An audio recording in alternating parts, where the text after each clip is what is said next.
Hello everybody and welcome! My name is Offsummer, and this is Enigmatica 6. Expert! What? And today we're gonna dive into Create. That and some Ars Nouveau. Minimo Ars Nouveau, really. Now, before we even start this episode, big shout out to everyone who comments on the videos. You guys are amazing. Anywho, let's get the episode started. Yay!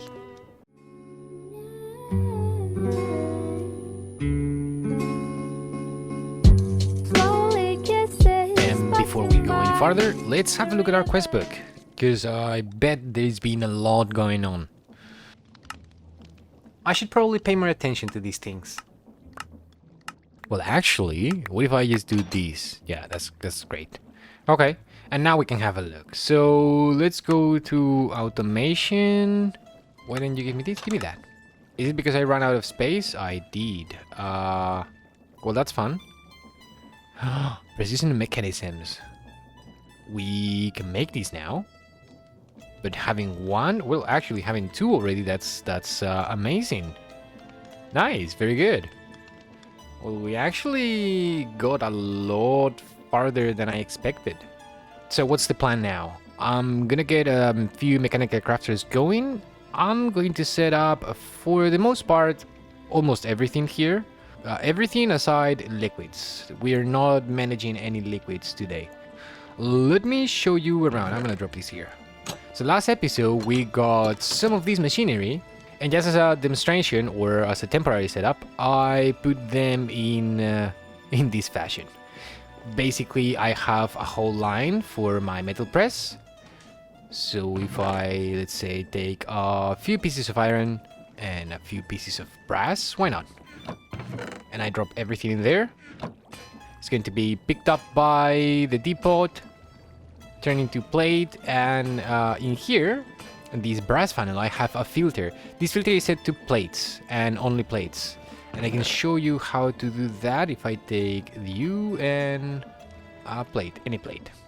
Once you set up, or once you put your item inside, you're gonna get different options, and it says scroll to select.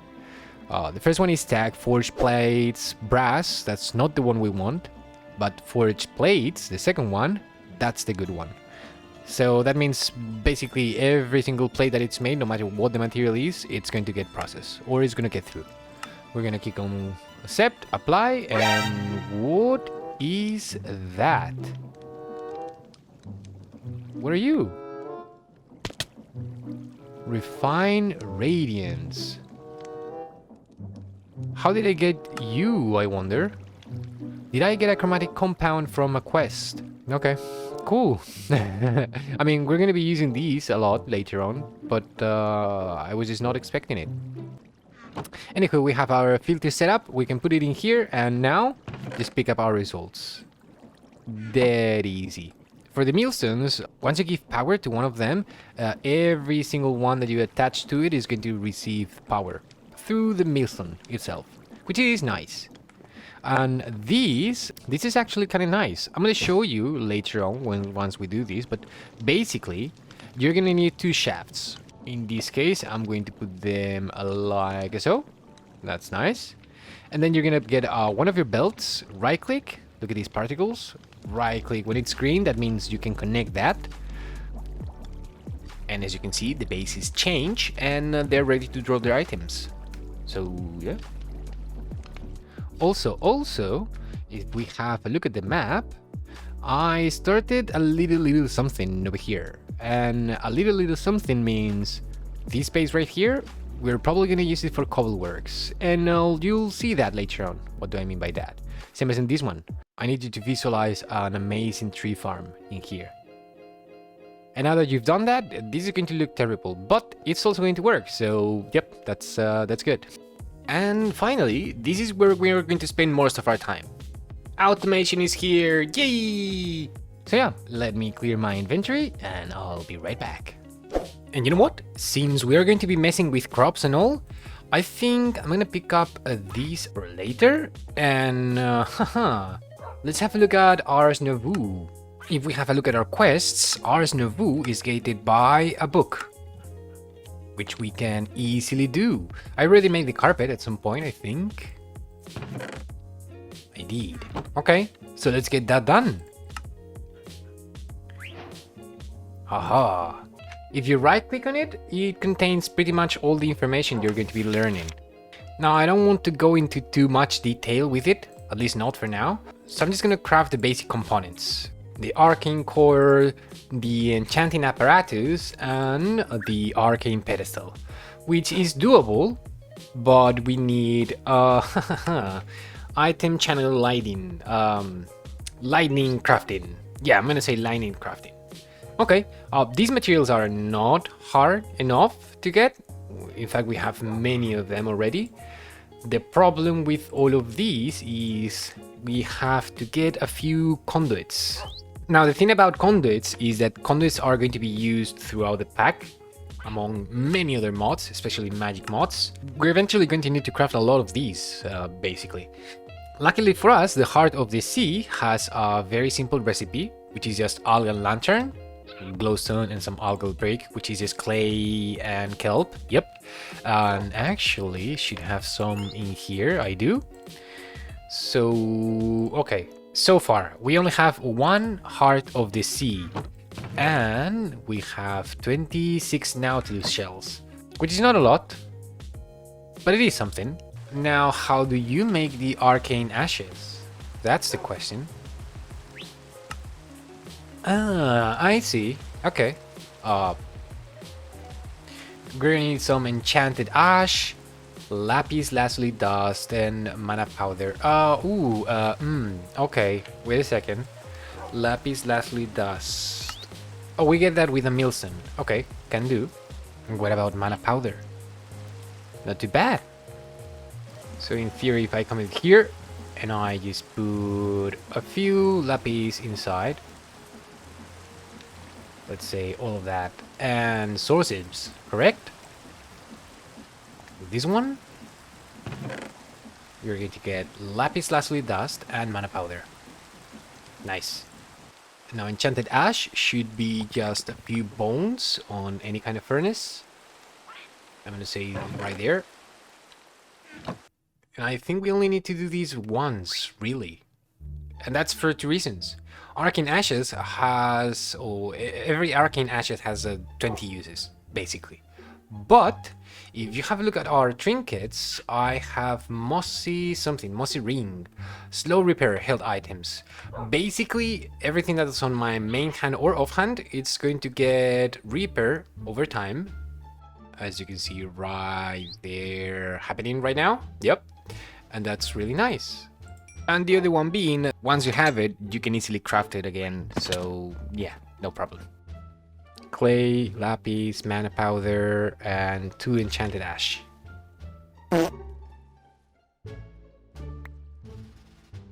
And lastly, in order to make that purple fire, you're gonna need one of these demon stream fruit. I'm gonna take 2 just in case. And do I have any netherrack? I do.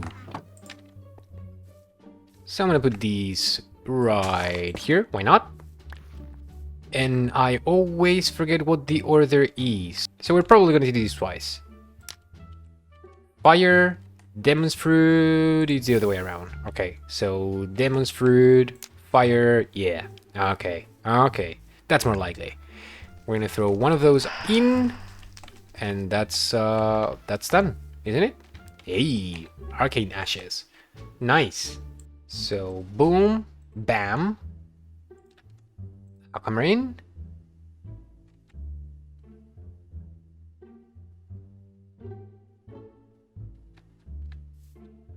That's cool.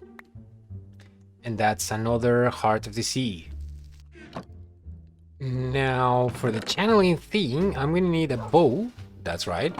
And some lighting arrows. Yeah, that should be alright.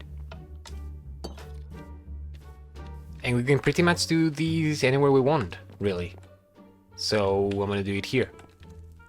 I'm gonna drop 16 of you, 4, 8, 8, and 4. And since I don't have any other kind of arrow, I should just be able to use boom. Yay! And those are my conduits. Awesome. Now that has probably opened quite a lot of content for us, really. Alright. So the only thing we're missing is the arcane stone, which is the easy part, really. So clay, apatite, and source gems. And we said 27, that's 9 times. So 9 source gems and 9 apatite. So one more time, throw these, and that. Lightning arrow, and it worked. It's an odd mechanic, not gonna lie, but I kinda like it. Nom, nom, nom, nom, nom, nom. And let's have a look at the quest very quickly. We need 8 arcane pedestals. So that's going to be 8 of you. Noise. We're gonna need an enchanting apparatus. So 2 warden stones. And gold. Definitely not a problem. As well as an arcane core. There. Very nice. And that's another quest. What is it that you gave me? Oh, you just gave me 4 pieces of my clay. Well, thank you very much, I guess. Oh, I totally forgot about the googly eyes. Now, why is it that we are doing all these Ars Nouveau now? We're about to get started with Create, right? Well, basically, since we know we're going to be growing crops now, a lot, trees, crops, whatever, the Agronomic source link, it's just a great way of getting source for free, since, you know, everything's going to be growing. And you know what's great about these? We can now get all of these done.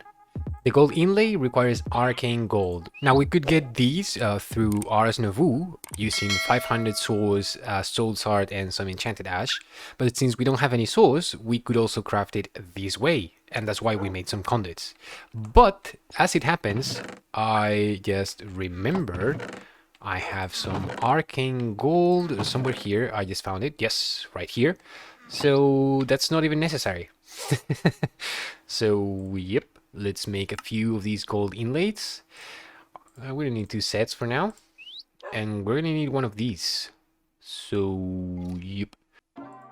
Now, which one is the catalyst here? It doesn't say. I'm going to assume the conduit is the catalyst. And you'll see what I mean by that. I don't have anything prepared for this, anything spectacular. So I guess I'll just put it here for now. That's the arcane core. Our enchanting apparatus goes on top. And then the other arcane pedestals should just be around. I'm gonna put these here. Like so. Perfect. And now to craft something, it's just a matter of right click. I believe you can also hopper things in, but you know, it's just one recipe. What am I missing now? The conduit and the fighter grow. So fighter grow is here. And then the conduit there. No recipe found. Oh, it's 3 of those. My bad. So yeah, that's definitely there. And that goes in the middle. Nice.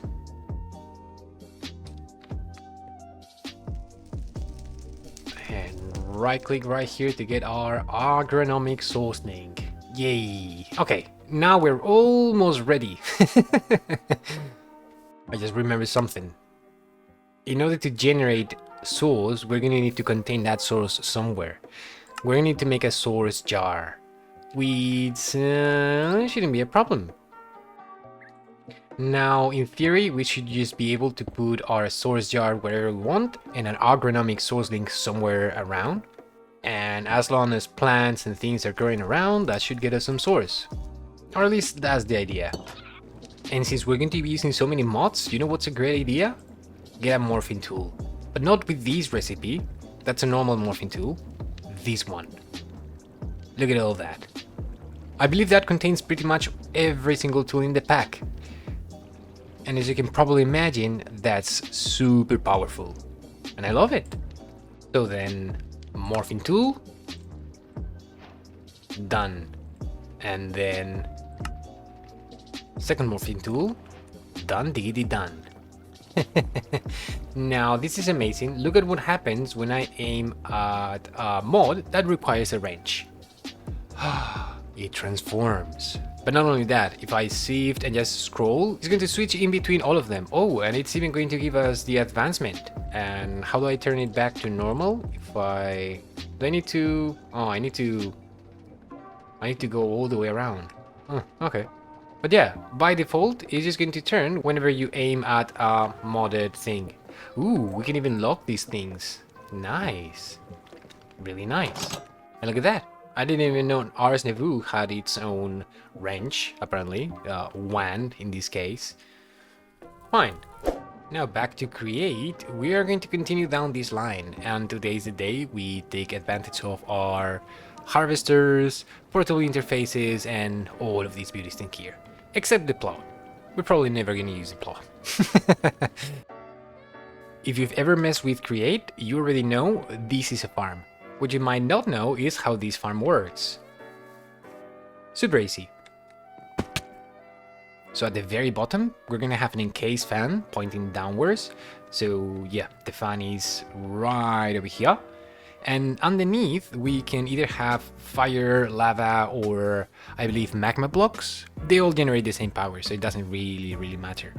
And on top of it, we are going to put a mechanical bearing with some radial chassis. The point of these radial chassis is that whenever we turn these on, this will basically act as a pivot and it will just turn around, moving everything attached to it. In this case, when I look at this block, you'll see it has a radius of 5. In order to change these, just use your mouse wheel and that should be alright. But make sure that it has the radius you want it to have. Otherwise, it may pick up a few blocks when it's moving. That'll make sense in a second. So right now the radius is 6. That means 1, 2, 3, 4, 5, and another block. That's probably not what we want. So we're gonna change that back to 5. Yeah, nice. Now in order to touch these blocks, if I detach this one, I use a slime ball on one of the sides, which acts as super glue, basically. And it gets whatever is attached to it, attached, even when it's moving. So let me put that back. Linear chases, they will act as a solid structure, meaning you won't have or you won't need to put super glue in between them. They will all move together. And each one of these has its own radius as well. So in this case it's 8. We're gonna move that back to 2. Actually, let's move that back to 1. Actually, let's do it with all of them. That 1 block space, it's going to be used for slime balls and mechanical harvesters. Once we till down all the ground and we do, well, whatever it is that we need to do, these will harvest the crops without breaking them. So it is basically going to properly harvest them and place them in a block. Now there is no step in between. If you have harvester and you put a block connected to the same structure, everything that it collects is going to go into this chest. On the other hand, if it doesn't have a chest, it will just drop everything on the ground. Which is okay, I guess. But not for me. So chest it is then. Then I'm going to use another slime block over here. Over this side, we're going to put a portable storage interface.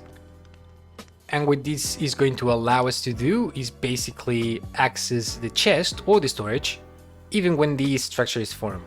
So basically, this is going to remove the need of having to dismantle these every time you want to collect whatever it has harvested. Does it make sense? Now, storage interfaces only connect to other storage interfaces. And they normally need just 1 block gap, but 2, as we will see in a second, hopefully, should be more than enough. Now, are we ready? Well, I would say almost. So all that's left to do is just put some water down and till the ground, I guess. And just for convenience sake, what I'm going to do is I'm going to put... Yep, I'm going to use stairs, like so. Yeah, that should be alright. I will eventually change the materials, but for now, it's definitely going to work. But of course, for the sake of symmetry, I'm going to make 4, even though it's totally redundant. Simply because it looks better. And that's it. Ooh, okay. I don't want to have to move the structure, so what I'm going to do is I'm going to look that way. I'm going to press K. Nice. That should lock the direction I'm looking at when placing a block. Meaning when I do this, yay, it's going to be placed as if I were looking in that direction. Nice. That saves me a lot of trouble.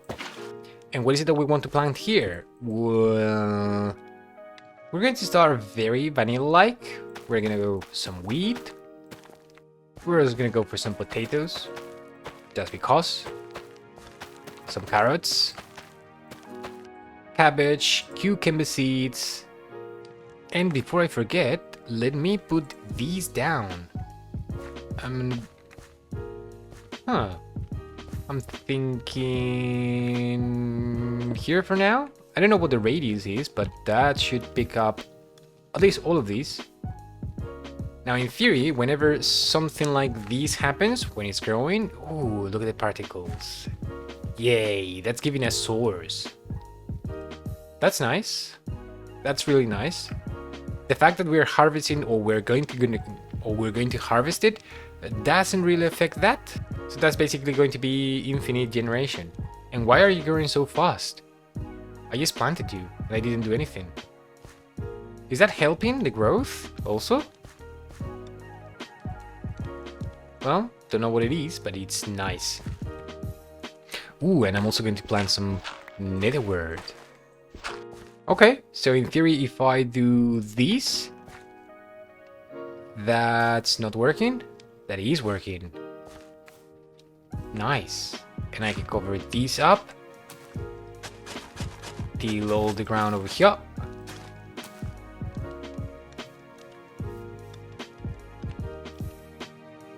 And that connected? I'm not sure. Let's see again.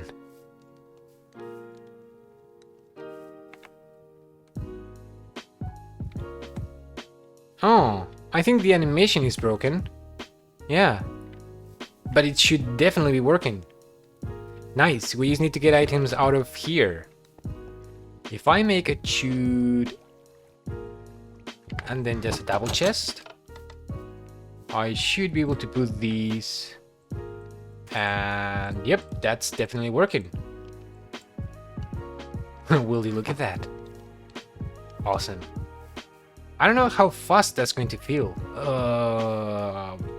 But we can always put more source jars. Yeah, that sounds like a good idea. And now that you know how this is made, I'm going to make the rest of the farms. We're eventually going to need a lot of stuff. After a little while, we filled 2 source jars entirely. And I think this one is 100% full already. Yeah, that's the magic of the server. Now, this farm, you already know. Now, the shape of the farm, as you can see, may change depending on the crops. For instance, sugar and industrial hemp, as well as seaweed and the nori thing from Susie Go Craft, you can't really harvest it from the bottom because it's going to basically remove the whole thing. So what you want to do is set the harvesters 1 block up, and yeah, that should definitely work. In this case, for example, I just put source blocks of water down there, and I put some rice. And what is it that we planted here, by the way? That's some rice, Demon's Dream seeds, the berries from Ars Nouveau, and over here, the setup has changed slightly. We're using the mechanical saws. We're going to use this as a tree farm. We're going to use this as a tree farm for 1 by 1 trees. That will make sense in a second. Let me first place the deployers over here. And as you can see, it has some kind of filter over here. Can I actually turn these?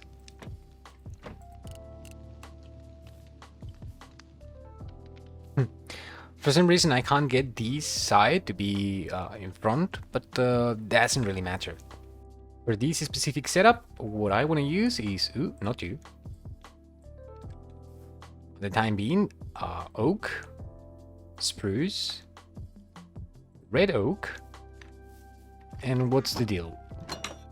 Don't I have any birch saplings? Well, that's weird. Give me a second.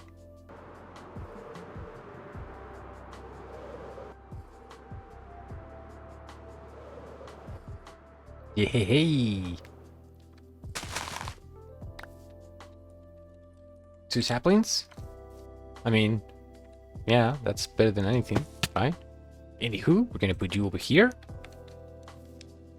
And in theory, that should be it. It has pretty much the same as everything else. It's just 3 blocks higher because these will place wherever it's on its off hand or its main hand or the one hand that it has. I will place it actually on this block over here. So yeah, still has chest, portable interface. Let's see if I turn this on. Oh, shoot. Okay, let's actually give it some saplings. So let's do that, that, and that. What did I put here? Red. Yep. Yep. Let's try it again. Yeah, okay, that's working. Portable interface is connecting to that side. Oh, and this, by the way, first of all, we don't really need these here. Now, the portable interfaces. These down here, do I have any tubes? Yes, I do. Okay. So in order to get this texture, and this is not just the texture, this is actually working, same as that. Ooh, beautiful. So I'm gonna put a tube down here, just by having one on your hand, right click on the next one, it will create these kind of little curve or diagonal, and items will now flow through. Flow through where exactly? Well, at the time being, they're just flowing down here, and yeah, it's all coming to one single inventory. At least this side, that being these 3 farms. By the way, 3 farms are very smart. They will prioritize getting the saplings into each hand rather than the chest, so you are guaranteed that any sapling they get, it's going to be first planted, then whatever. Which is cool. Cool. Now you know how everything works. Let's see how we can put all of those items in here. You also have to keep in mind that I'm playing on a server, and if you are too, or you just don't want to create a ton of lag, you need to make sure that if there is any kind of excess, none of it spilled into the world. In my case, I have a handy solution for it, but yeah, I guess if you don't have one, keep watching. And when I said handy, I meant really big and overcomplicated stuff for no reason. But functional. That's the key word in all of these. And I want you to bear with me. I recorded the whole thing. I tried to explain how everything works, but it was just a lot of troubleshooting, really. But we learned a lot. So, let me get you this short version of it. I put a few of these water wheels down. I don't know how much power they're generating, but that's okay. We don't need a lot, really. I mean, it's for belts. Large cogwheel to small one, then yada yada, you know. We have the belts going. Now this is a block I haven't mentioned before. It's an encased chain drive, and it's basically a multi-block. If you keep on placing them, it will keep on rotating in the same direction. And you can even move that vertically. I just realized, okay, there are some things we need to change then. But at least for now, this works. So the items from the farm are going to be dropping through these tubes onto the belt. This belt is going to come into this brass tunnel. We need to get some filters for this bad boy. Let's say seeds and all that. I really don't see a need for having thousands of them, so they're probably just gonna go to the bin. Everything else that we want to store is gonna come this way. And where is this going? This is gonna get us into a system of overcomplicated and totally not necessary belts. But as you can see, these belts are going to go through every single one of our chests. Boop. And since I don't really have void upgrades, all the excess is gonna come up this way. So, you know, we can have the farms basically running 24/7, which is nice. We can totally escalate the system however we want, but I think for now, this is already horrendous enough. Very useful, but horrendous. Now, apart from setting up belts, there is something else we need to do, and that is having these brass tunnels. I basically need to put brass tunnels everywhere, and I did say everywhere, but not there. And what I'm basically doing is shift right clicking when placing them. What that's going to make is that any item that comes that way, for example, let's throw, I don't know, a gearbox, up, is going to get sucked, right? Yay. Okay, now we don't really need filters for these, since we're going to fill them with the items that we want. But the reason we wanted the brass funnels is none other than these can take stacks. And the side funnels work exactly the same, but they will only pick one item at a time. So for example, when something's coming from the tree farm, let's say 16 logs, only one of them will go in, the rest will go to the bin. So yeah, brass funnels, that is. And I think there is only one thing left to do. Well, two, really. That being brass funnel over there. These are all locked, by the way. Because, you know, the farm is not full, and these are the only things that I want to keep from them. So, yeah. Oh, and of course, I'm going to need another one here. In the end, what I did here is I made a list twice, and I blacklisted on one side, whitelisted on the other, just to make sure that we are only, you know, voiding the things that we don't want. But with that, I think everything's ready. Let's turn you on. You on. And for the time being, no. Oh, the reason I stopped this one is because these will move if you don't cut it. So, yeah, okay. Items are not really rendering, so I'm not really sure if I'll be able to see what's going on. Speaking of what's going on, what the hell is going on? I think Create does an account for all the extra sugarcane from Apotheosis. And this is what it looks like on the inside. I really, really like this. And I'm definitely going to cover these. But for now, big shout out for Cybergamer for letting me play on his server and all. He's making these crazy 8-9 hour streams in the server. So if that's something you would enjoy, I don't know, give it a try. Or everyone else. I feel like last episode we accomplished a lot, but this episode, yeah. I mean, look at all that. Anywho, if you made it this far, thank you very much for watching. I hope you have a fantastic day, and I guess I'll see you next time. Bye-bye!